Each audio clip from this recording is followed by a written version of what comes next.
cover your local news. We're going to be dedicated to agriculture. Ag is such a huge part of our industry. We're obviously, if you're tuning in the radio, you know that. You're going to see that in our news, but then you're also going to see that local sports coverage as well as the local news coverage as well. Find WHOW 1520 on Facebook, Instagram, and on TikTok. Your friend in Central Illinois, WHOW. Top of the morning. Thanks for being with us. I'm your host today, Seth Lawrence. The WHOW Morning Show streams to Facebook and YouTube, brought to you by Peterson Insurance, your Pekin Insurance agent in Clinton. My guest on the Zoom today is Caitlin Mellendorf, nutrition educator at the University of Illinois Extension in DeWitt, Macon, and Piatt counties. Hi, Caitlin. How are you? Good morning. Happy Monday. Happy Monday to you indeed, and hope your week is off to a good start. You know, after the nice weather of the last couple of weeks here, I have a bit of sticker shock waking up and it's like 20 degrees again. This is not fun. No, I'm with you. That fall spring really got me excited, and then this is back to winter, so yes. It's just what it is for a little bit. And I feel like we were talking about, kind of avoiding the illness and all those things before we got started. I told you, it feels like a game of dodgeball. You're just constantly on the lookout for, whatever's coming your way next in terms of sickness. And weather is almost the same way. It's almost like December through April. You're like, your head's constantly on a swivel. Okay, it's 60 degrees today. It's nice outside. But what's next? You're always on the lookout for that next bad weather event. Totally. So, yeah. Anyways, hey, let's dive into Colorectal Cancer Awareness Month coming up in March. This is a big topic for you. How about this one? Yeah, so I'm sure a lot of people have seen different news reports in the last couple of months about new studies coming out around higher rates of colon cancer for adults under the age of 50, which is typically not what we're used to seeing. So there's been a big discussion around gut health and how to, use diet, but also other lifestyle measures to support good colon health. And so I thought we could spend a little bit of time this morning talking about ways to support the gut in terms of food. And so I wanted to cover primarily three things: are fibers, healthy fats, and fermented foods. Mm-hmm. So I've talked about, I think, all of these at some point throughout our time together over the years, but as a refresher, fiber is a type of carbohydrate that does not digest completely. We don't have the right enzymes and mechanisms to break apart and get 100% energy from those carbs. So instead, what they do is those fibers will stay intact through the gut, and the benefit is that we have different gut bacteria and microbes that will chew on those fibers, and they will burp out different compounds and metabolites, the fancy word we call them, for compounds that are then absorbed by the gut lining and actually support the integrity of the gut. And so having foods higher in fiber will help do that. And we get fiber primarily from plants. So any plant food, fruits, vegetables, grains, beans, nuts, and seeds are going to have these fibers in them. They're going to be a mix of different types of fibers. Certain foods will have more than others. So for example, a pear or an apple will have more fiber than, say, grapes or watermelon. But as long as you are eating a mix of different foods throughout the week, you're going to probably be getting a good amount of fiber. If you think that, okay, I'm not maybe eating a lot of plants in my life and I want to add and up that intake, what we recommend is going slow. So adding in a couple extra grams at a meal here, a couple extra grams at a different meal there, because if you're trying to go from your typical maybe 14 to 15 grams per day up to the recommendation of about 25 grams for women, 38 for men, that's a big jump. And so your colon's probably going to protest for the first little bit. So add it slow, and then also hydrate, which is something I also want to talk about later. Mm-hmm. We also have then healthy fats. And so these are unsaturated fats coming from things like fatty fish. So salmon is probably the most popular of those fatty fish that we eat here in the Midwest, as well as things like avocado, nuts and seeds are a great use of that. And then liquid oils. So oils that are liquid at room temperature versus solid tend to be more of these unsaturated fats.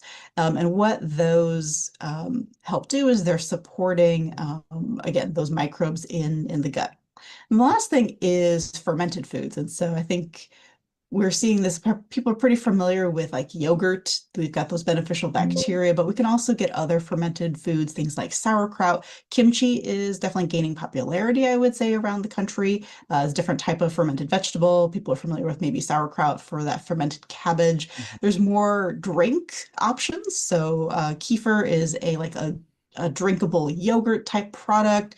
There's different fermented, like kombucha, which is a fermented tea. So a variety of different fermented foods that we get that option for.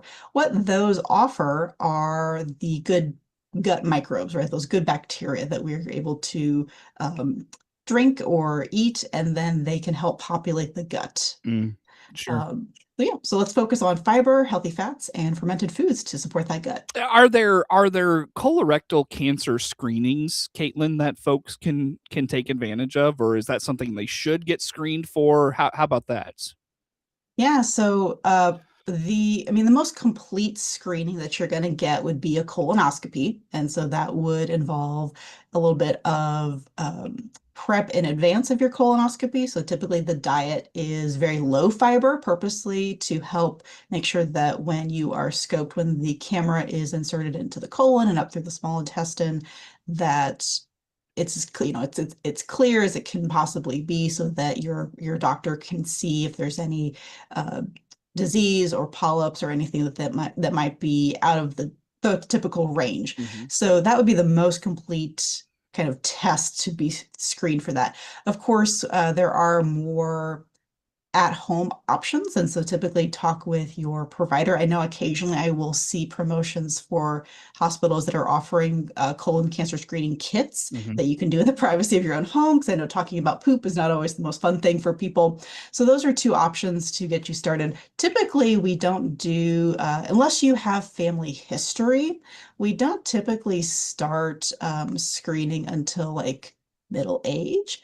So because we are seeing more rates of colon cancer in younger people, get under that age of 50, it's always good to get screened, especially if you have family history or if you're noticing changes to your stool, right? To the poop, consistency or color or frequency of that bowel movement. If you notice those changes, that's worth getting checked out. And just to be, sometimes it's food poisoning, sometimes it's, other diseases possibly that impact the colon or the gut, but it's always good to get tested just in case if you are especially higher risk. Sure.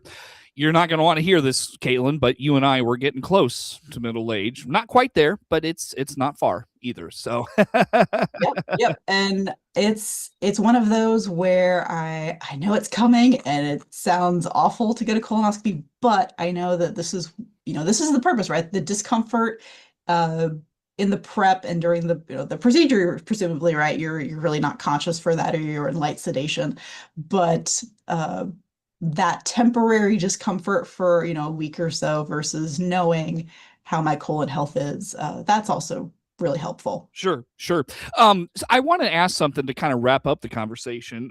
What is the idea of supplements? Like there are like fiber supplements you can take and those sorts of things. What is your general, and it doesn't have to just be fiber, it can be, I know last month we talked like cholesterol and things, just supplements around some of the things that help battle those, like the vitamins and all that. What is your general opinion on supplements, for, like a fiber or these other things where it's like, yes, we could eat the nutrient rich foods of the, to get those vitamins and such, but there's also the supplement side. How about that? Right. So and exactly as you said, right, my focus is food first. And so our goal is, if you can, as best as you can, you're getting in those different vitamins and minerals and all the different nutrients from foods first. And then you were using supplements to fill any gaps that you might have. So for example, for me, one of the supplements that I regularly take is vitamin D, because I know I'm not outdoors a lot. And then especially during the winter months when the sun is just at the wrong angle to really activate the compounds in my skin that would create vitamin D in my body. I know that for me, I take that regularly because that's helping supplement the benefits of vitamin D in the body. For other supplements too, right? Like fiber, if you are finding that you're not getting enough, or you're struggling to get enough foods that way, or like there's so many reasons why a supplement may help fill a gap. And so they're worth exploring if that's something that you think will be a benefit to your health, or something that you want to try and see how, kind of trial it and kind of see, how does this make my body feel? And so what we tend to look more at is more the quality of the supplement. And so there are different third-party testers. So you can look for different labels on those supplement bottles or packages to confirm that the product that you're buying is actually at the correct dose and has the actual ingredients that are in it. Now, we've had this concern with supplements because they are not federally regulated, that the same way as like drugs are, that sometimes we've seen this in research and testing, that the company or the product may say it has this amount of this ingredient, and then when the third party goes to test it, it's actually less of that, or it's more of that ingredient. And so it's not actually correct information. So sometimes it's more about, less about, use a supplement if it's supporting a need for your health, and also be a savvy consumer and look for, is this product a reputable product? Sure. What did I miss anything, by the way, Caitlin, in this conversation you want to put out there for us? Yeah, so just that reminder of look at your, hey, let's talk about it, right? Like, let's look at your poop, right? Let's look at your colon health, which is the last part of your intestinal tract, and make sure that if you are noticing, challenges, things like constipation and diarrhea, changes to the color of your stool, changes to the consistency. These are things that might be a temporary, hey, you maybe just unfortunately got maybe food poisoning, or you ate something that does dye your stool a color. Like beets are a great one, where you'll often see this kind of bright red poop when you're done, because that beet bright kind of dark red pink color will stain, be a compound in that stool. That's okay, right? That's a temporary thing. You're aware of that going in, eating beets. But if it's something that's it's starting to develop a pattern, right? Over the next couple of days or a couple of weeks or even months, it's worth getting that checked out if you're noticing those changes. Very good. Well, on that note, Caitlin, where do folks go to learn more about this topic?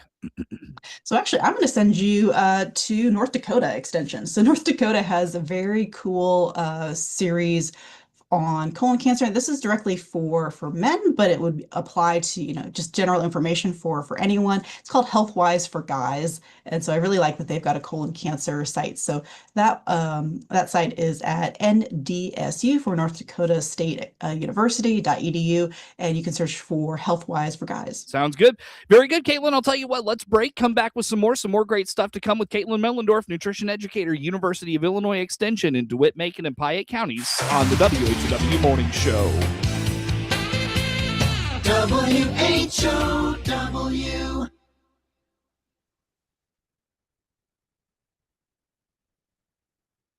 Tom Kenny here, your ag lender at State Bank of BMAT. It's the start of a new year, and while the fields might be quiet, we know your plans are. Whether you're lining up seed orders, upgrading equipment, or expanding your operation, we're here to help. At State Bank of BMAT, we built strong roots with our ag community. Whether you need an operating line or funds for expansion, we've got the tools to keep your business moving forward. Stop by or give us a call today. Bank where you belong at State Bank of BMAT. Member FDIC, equal housing lender. If the flu's got you down, the Warner Hospital and Health Services walk-in clinic can help you feel better fast. CEO Paul Skowron inviting you to make us your backup plan to better health. Find out more by clicking our icon at DeWittDailyNews.com. DeWittDailyNews.com is the area's leading local news source 24 hours a day, 7 days a week. Get the latest local news, obituaries, police blotter, weather forecast, and more with no paywall. Head to DeWittDailyNews.com to get the local information you need to know. Your friend in Central Illinois.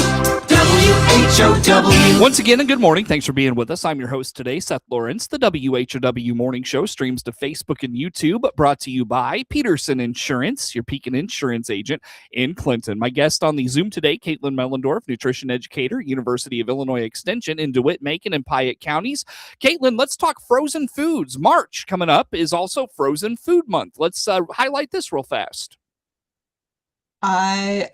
I love that every month has like a food holiday. So it is March coming up is Frozen Food Month, and it's a great way to promote the use of frozen foods. So we get this question a lot about, well, aren't fresh, fresh foods, aren't those better? Don't those have more nutrition? Don't those have just more of everything? And so then we talk about, all right, let's talk about this difference. So a lot of frozen foods, so especially fruits and vegetables in your freezer case, are coming from the field. So they're, those frozen peas, that frozen sweet corn. It's being packaged usually within hours to a day or so of being pulled out of the field. And that's meaning that we're retaining those vitamins and those minerals even with freezing. So we do see a little bit of vitamin loss. Vitamins are a structured compound, and so freezing can over time start to break apart those compounds. But if we compare that to something like fresh food that's being shipped multiple days through maybe like California, like in some of those warmer growing areas, to here in Illinois, those are going to be on a refrigerated truck for a couple days, and then they're going to sit in your grocery store for a couple more days before you buy them. And then they might sit for a couple more days in your home before you actually eat them. And so we also see losses on vitamins from even fresh produce. And so the goal is not, we got to, have 100% perfect produce. The goal is that we're getting a variety of foods and we're getting those variety of nutrients, even whether it's fresh or frozen. Frozen has those benefits of being easy stored, right? You don't have to, as long as you've got freezer space, it can just sit in your freezer. The quality is typically pretty good. We all have experienced freezer burn, so we know that over time the quality is going to go down, but generally the quality, at the first, 6 months or so is really, really good. And we get that convenience factor, right? I didn't have to shuck the sweet corn. I didn't have to cut it off the cob and blanch it and freeze it, which are all things you can do, but we can always take that level of convenience up to just, hey, I went to a grocery store, I got a bag of frozen corn, and it's ready for me to add to recipes. That convenience level is great for time saving as well. So for families that want to add a vegetable or a fruit to a meal, that's a really convenient way to add it. I'm also seeing a lot of really unique preparation options for frozen food. So it's not just pour it in the microwave bag or put it in your steamer basket. I'm seeing a lot more people using their air fryers or other like hot cooking methods to really kind of crisp up even frozen broccoli. You can put in your air fryer and give that crispiness to it. So it's not just a soft cooked piece of broccoli. So there's a lot of ways to look at that. Of course, when we're shopping for other types of frozen foods beyond just fruits and vegetables, frozen meals, breads, other foods that can be frozen. Using those typical shopping things when we're reading food labels, so things like adding more fiber to the diet, choosing lower sodium versions of frozen foods, as well as looking at any extra added sugar that's in those products. Compare between products. Can I choose this? If it's a frozen spaghetti dinner, like a TV dinner, can I check a couple of other brands and see which one maybe has some added fiber maybe, or has a little bit more or a little less sodium, doing that cross comparison that savvy shoppers will do anyway. And then just as the last thing, I love using my freezer for leftover ingredients. So if I open up a can of tomato paste, my recipe might only call for a tablespoon, but that can has several tablespoons in it. So having the opportunity to use my spoon and just put little dollops on a baking tray, freezing that tray with the tomato paste, and then I've got these little rounds of frozen tomato paste for when I want to pop them into chili or spaghetti or other recipes. Broth is really great for this as well. I like my freezer. So this is a great one for me. Never thought of that. Never thought about that before. Very good. Well, Caitlin, where do folks go for more tips on March being Frozen Food Month and how to best utilize those frozen foods? Yeah, so we've got a variety of blogs on different uses of frozen foods just throughout the years. I don't have anything just for this month in 2026, but we've got past ones. So you can head on over to extension.illinois.edu/food, and that will lead you to all of our different resources on blogs, and including some on frozen food. Very good. Very good. On that note, Caitlin, let's talk hydration very quickly. This was a topic you brought up in the Colorectal Cancer Awareness Month. Hydration, why is it important, and how do we keep hydrated? How about that? Right. So the body is, and then there, as you take a sip of water, perfect. So the body is about 60% water. So we need water in the body. It helps to digest foods. It's helping to lubricate joints. I think about like if I'm going to blink today, you know, I want those eyes to be nice and lubricated to give that comfort. It's in every cell in our body. So it's providing ways to transport nutrients and fluids around the body. So the goal is to stay hydrated. I know this morning, me waking up, I'm probably a little dehydrated because I haven't, drunk anything, in maybe, 10 or 12 hours since I went to bed. And so the goal is about half of your body weight should be drunk in fluids. And so that can be from water, it can be from other beverages, milk, coffee, tea, and then any type of produce is really just very high water. So fruits and vegetables are a great way to add in more hydration. And so what I invite people to look at is a really easy check of hydration status is urine. So when you use the restroom, before you flush, take a quick look. Is the water in the toilet, is that a kind of a lemonade color, kind of a light yellow, in which case, hey, you're great, you're hydrated, we're going good. If you are noticing that it's a little bit darker yellow or even to like a brown shade, that means that, hey, you're probably needing a little extra hydration. And so over the next couple of hours, focus on having some water. And then for folks that are like, water just doesn't, it's not something that I enjoy, we can always talk about how to add flavor to water. So whether that's a water flavoring packet, or that's adding some fresh cut fruit like lemon to your water to give a little bit of extra zip. Or if you like carbonated water, it's a great way to add a little bit of bubbles if you enjoy that. There's ways to hydrate that if you just don't really enjoy plain water, we can make it more exciting for you. Very good. Well, on that note, Caitlin, I hate to do this to you. I got to let you go. Always good to have you on the program. Thanks for making time for us. Thanks. Caitlin Mellendorf, nutrition educator, University of Illinois Extension, our guest on the Zoom here for this morning. The morning show streams to Facebook and YouTube, brought to you by Peterson Insurance, your Pekin Insurance agent in Clinton. Network news on the way. WHOW.